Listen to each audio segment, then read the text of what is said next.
was quiet in here as a parent-teacher conference at a school for orphans.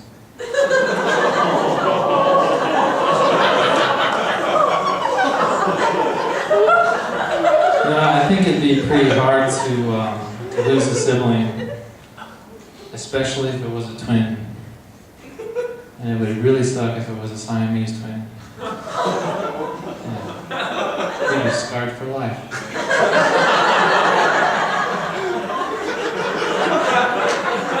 Can you imagine how weird that would be for Siamese twins? The shape of the coffin?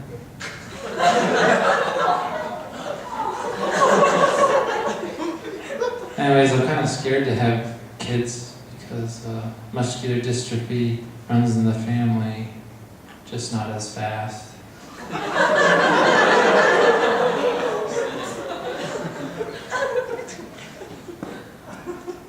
So I've been thinking about it, and I decided that I could never join the Taliban because they don't have good branding. They don't even have like a motto or a slogan or anything. So I thought of a few for them. Like, the Taliban, we're dying to kill you. That's kind of a negative pitch, so I thought maybe they could pitch it as a weight loss program. And their motto could be something like, keep your friends close and your enemies closer, then push the button.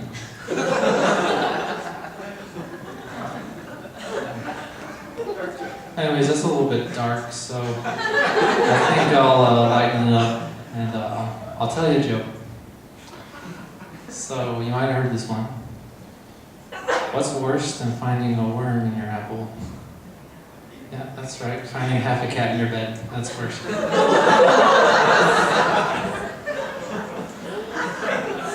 So, last summer I started to develop feelings for a friend of mine.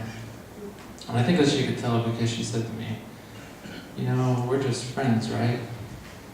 I said, well, I like you more than a friend, but less than a pizza, so we're good.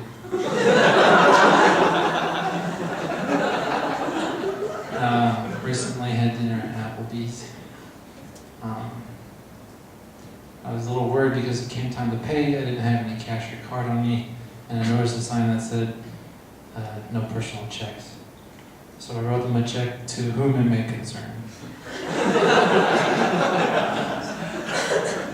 Before I left the restaurant, I went to the restroom to wash my hands. I noticed a sign that said, you should wash your hands for as long as it takes you to sing the alphabet. And I thought, what if you only speak sign language? It'd be too hard, you'd have to use 2 sinks.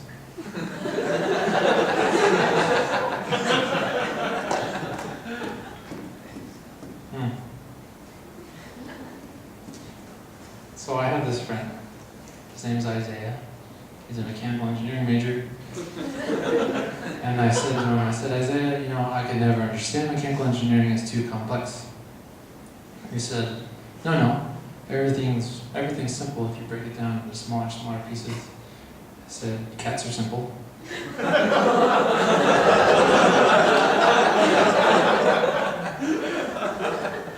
I was trying to get to know this girl faster what she did in her free time. She said, well, in my free time, I like to help neglected and abused animals find loving homes. She said, what about you? I said, no, not really. I do what I can to help stray cats off the streets.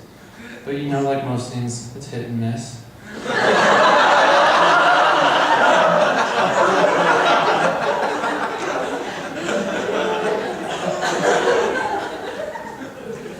Anyways, I'm always kind of worried when I'm coming up with these jokes because I research them. I'm like typing in Taliban and like nuclear bombs and like Disney princesses. And I just don't know what the NSA thinks of that. Yeah. So anyways, Disney princesses. I've been thinking about them, and a lot of people think that Princess Tiana is the coolest. She's from Princess and the Frog. They think she's the coolest, but just because she's black. But I think Cinderella's cooler. Nobody really knows how she got her name, so I'll tell you. Every day after Cinderella would finish her chores, she'd go out And, well, she'd go into the chimney and just hang out there all by herself. She'd get all covered in ash and cinder. That's where her name came from. So Cinderella was the first black Disney princess. Which reminds me, www.stopdomesticabuse.com. It's over 1 million hits a day. Thanks.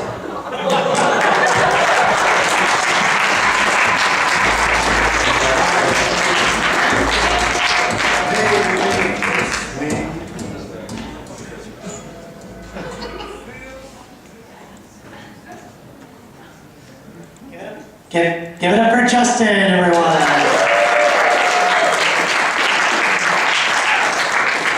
This next performer needs no introduction. Stands in the corner of the basement of the house.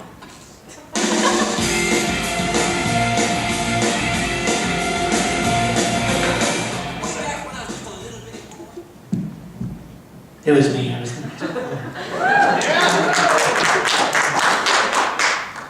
So I don't know if you guys heard in the news, Blockbuster, they just announced they're closing all their stores. It's really sad. I called it once they stopped carrying the Laserdisc. I guess I should introduce myself a little bit. I've got a paralyzed vocal cord. Please don't applaud. And with this, I have an impression that I like to do with it. It's my old lady that's been smoking her whole life. Another pack of cigarettes, please. Come rub Grandma's bunions for me. Oh, that feels so good. I think smokers are really interesting because they buy their cigarettes and they go up and they're all embarrassed. They go, oh, can I get a pack of cigarettes, please? They're not for me. And then they immediately start packing them. That didn't do good at the last show either. Thank you. It's pretty sad. I kind of realized that the cigarette companies are reaching out to younger audiences, which is kind of ridiculous. The other day I saw a Hello Kitty nicotine patch. I thought that was a little too extreme. When I was an infant, this doctor spilled medicine on my head, and there's a giant bald spot on the back of my head, so I like to draw an eyeball on it. When I'm at the grocery store, I just like to go, hey, how's it going? Hey, hi, how are you? I'm Brandon. And again, also with that, it wasn't a very, also with, when I was an infant, I got my vocal cord paralyzed, and, ever since that day, I just always wanted to challenge those doctors to a game of operation. It's really interesting because I used to work at a grocery store, and during cold season, people constantly like to come up to me and go, you sound awful, oh my gosh. And then they would go, I sound awful too. And it'd be like, just be glad it's temporary. And those same people, they like to come up to me and they go, hey, I have what you have. And I go, you have a paralyzed vocal cord too? And they go, no. Anyway, that's all I have, thanks.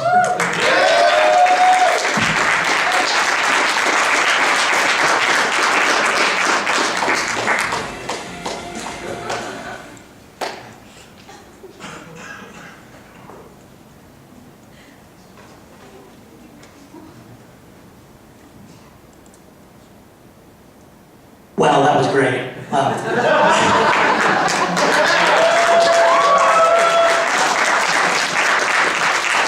Our next performer is Justin, so give it up for Justin.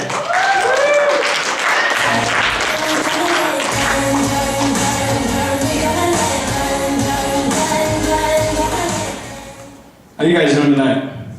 Oh, come on. That was poor. Let's try that again. How are you guys doing tonight? Okay, I think a few of you may have died during that one. I'm not sure. But as the guy said, my name is Justin Reed. Just a little thing about me, my last name is Beer backwards. And as funny as that may be, I do get called into the bishop's office quite a lot. I don't get it either. But anyway, I wanted to start it off with a couple Book of Mormon pickup lines that I was coming up with in my class, because that's what everybody does during Book of Mormon class. And I've heard these around campus, so it's just interesting to see how girls react to these. One of them was, if the world were to end tomorrow, I'd eat, drink, and be merry with you. I don't get it either. What? Anyway. Dang girl, you remind me of the sword of Laban.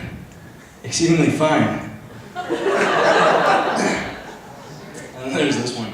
Dang girl, those pants on you are tight like into a dish.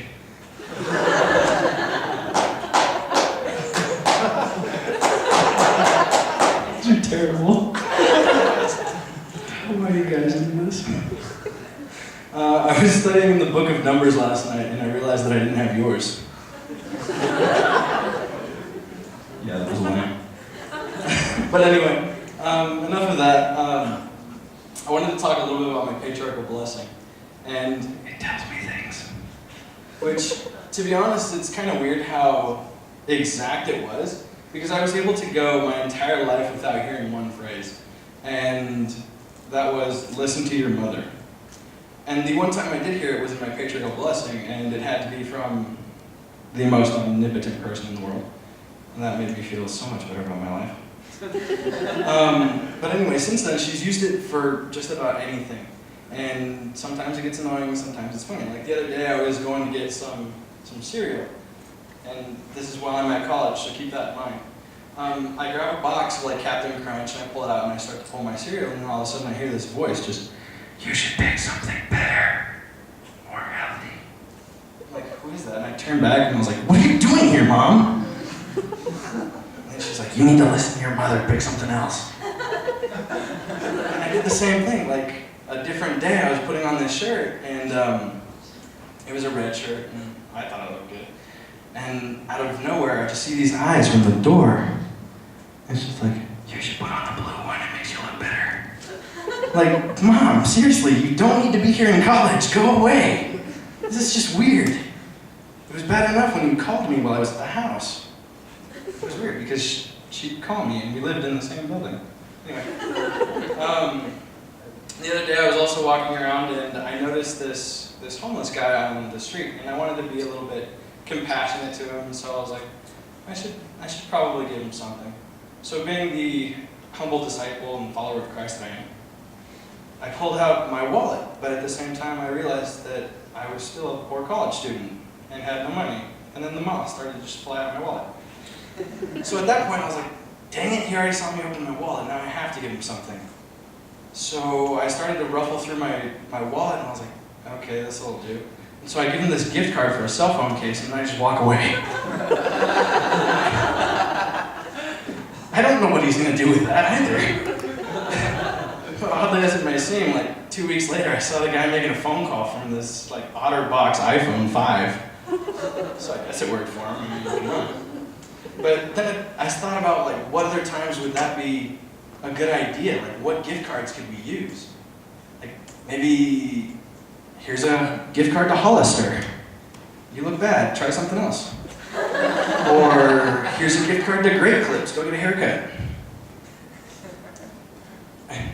I'm not gonna go farther than that.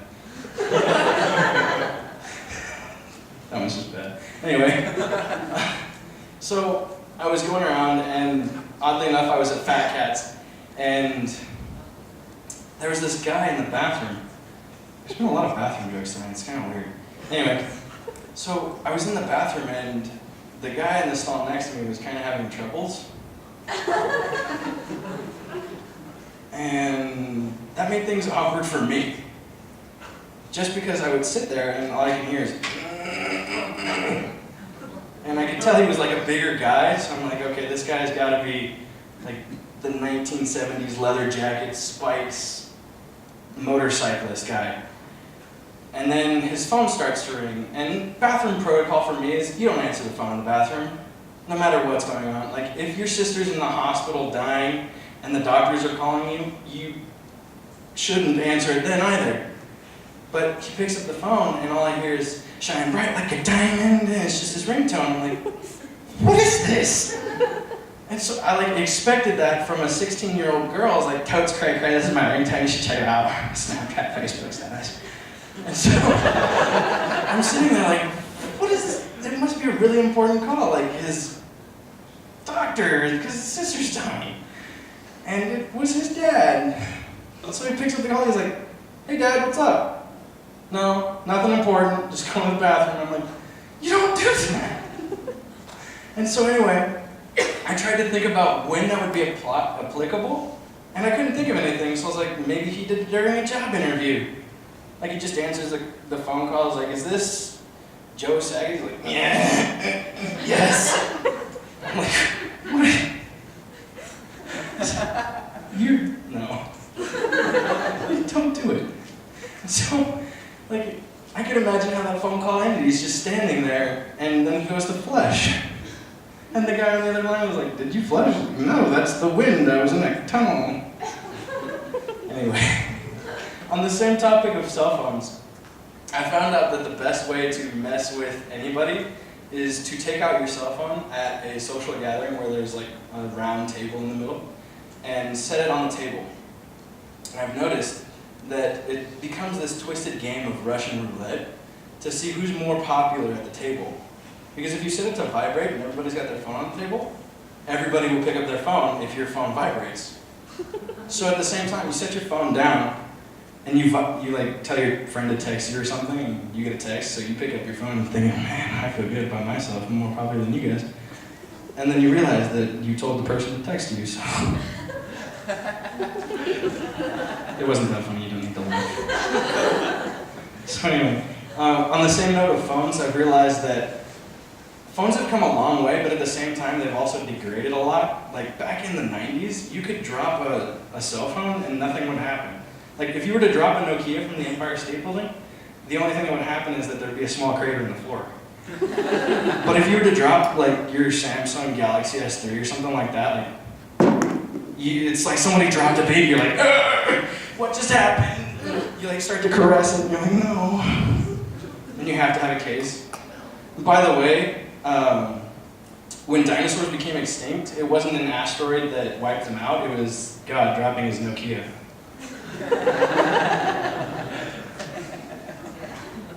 Where do I come up with these things? But anyway, so I've come to realize that if you ever want to have an awkward situation and an awesome situation at the same time, you go bowling. And it's fun because you get up there, you know you're not that experienced, and you go to bowl, and so you grab the ball and you get it, and just like, and you have to kick your leg out, otherwise it doesn't look professional, and you want to look good in front of your friends. And so that's the awesome part, because you feel like there's this minor explosion in the background as you walk away, like some boss that just finished, I don't know. It's just a great feeling. But then that's where the awkward situation comes in, and you have to wait for your ball. And I've realized that it becomes increasingly more awkward as time goes on, because you sit there, you just get it, you feel good, you're like, yes, I got a strike. So you look up at the board. Dang it, I'm still 400 points behind everybody else. This sucks. And then you look, and you're like, well, I guess I better do something while I wait for my ball. Because heaven forbid you go get a different ball, and you grab one ball off the rack, and you're like, hey, ribs, that's nasty. Don't do it. So you wait for your ball, and there's that little like air vent thing there. So you just stand there like, my hands are kind of sweaty after that. Like you don't even know what it's for, you're just like,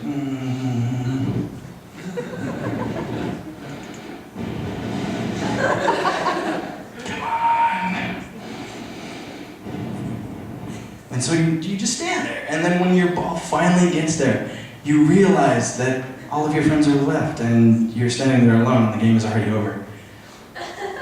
Which sucks, because you just got ribs all over your fingers for nothing. But one thing I've also noticed about life is like, it's kind of ironic how before college you fill out a job application to get into this job that you've always wanted to do, and they deny you because you don't have that experience. So like everybody else in the world, you go to college. And you go through 4 years of just this emotional roller coaster of taking tests and trying to get to the testing center on time before it closes, and sitting there for 5 hours doing one problem.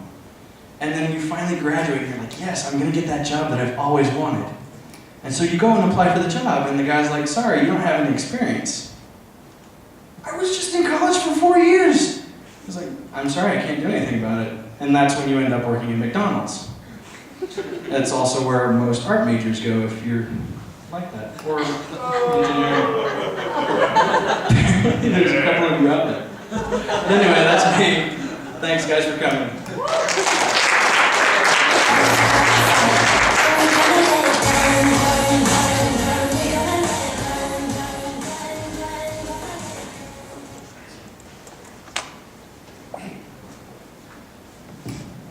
I'd like to thank the speakers that have spoken up until this point.